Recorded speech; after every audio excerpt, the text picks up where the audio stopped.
Welcome back to the series. I'm Travis Luther, 2025 Princeton Brush Ambassador. We've gotten quite a bit done. I've got my background and I've got my first two 3D pieces with my foliage and my underwater scene done. Today I'm going to work on painting my fish and painting my ibis.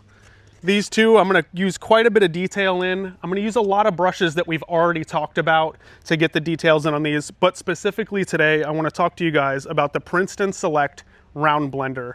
I'm going to be using the size 12 and the size 6 today, and I'll show you guys up close how I use these brushes to create nice soft blends and shadows in areas that I really need them.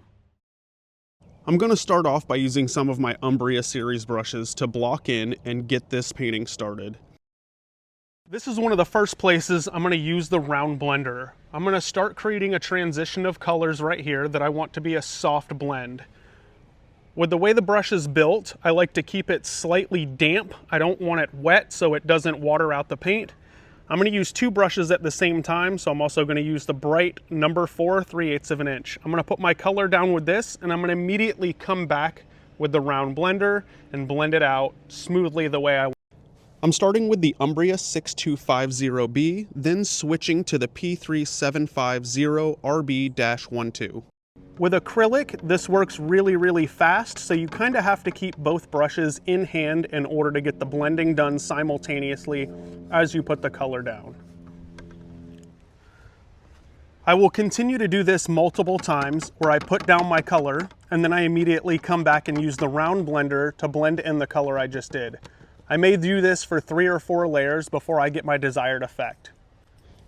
I like to keep these round blenders almost dry, but slightly damp, so you'll see me dab it every now and then just to get the brush damp enough to use and move paint.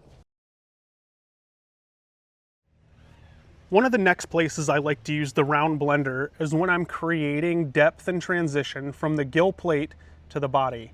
There's a gap here, so what I want to do is get my color.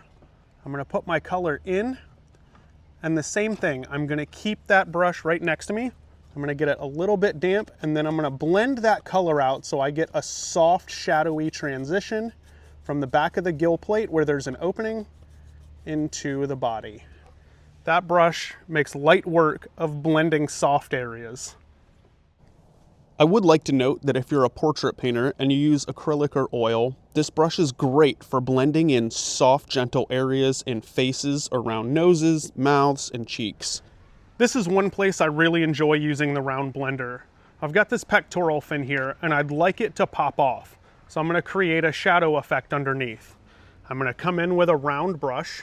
I'm going to put my color down into the fin, and then I'm going to take the small blender and I'm going to slowly fade that out to create a drop shadow underneath of that fin and give it a little pop off of the side of the fish.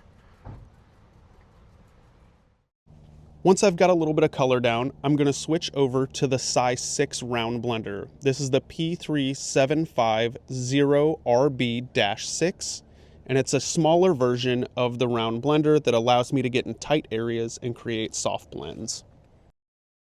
That's going to conclude this video. I've got my fish finished for the 3D painting. I'm going to paint my bird, and then we're going to try and wrap everything up.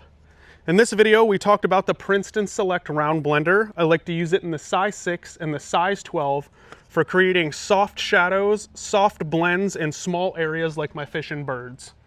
I'll see you guys in the next video.